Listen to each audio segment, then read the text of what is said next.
பெருமைத்தான் என்ன இருக்க போகுது? பெருமைத்தெல்லாம் ஒண்ணுமே கிடையாது. ஞானிங்கிறவனுக்கு பெருமையும் கிடையாது, ஒரு மண்ணாங்கட்டியும் கிடையாது.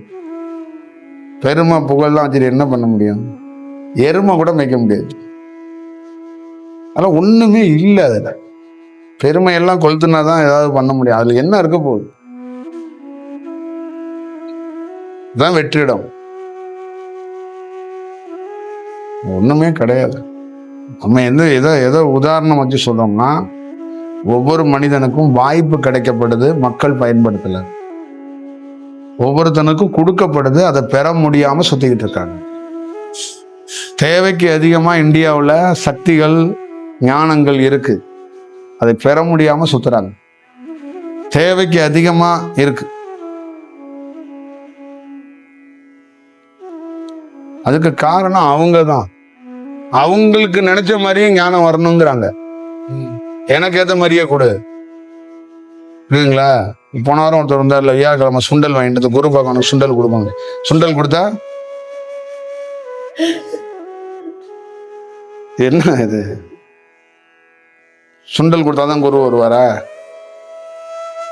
அது இல்ல.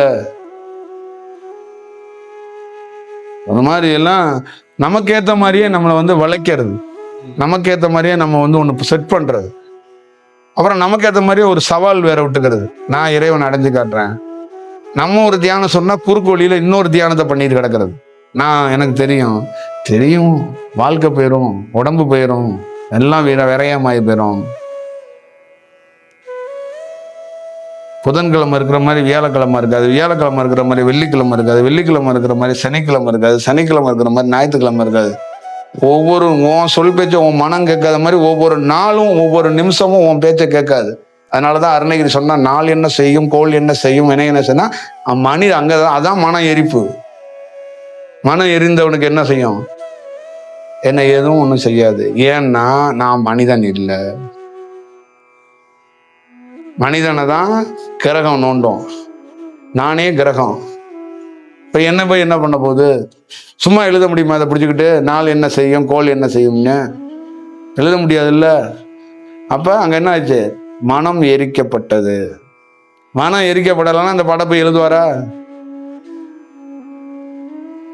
அவ்வளவுதான்.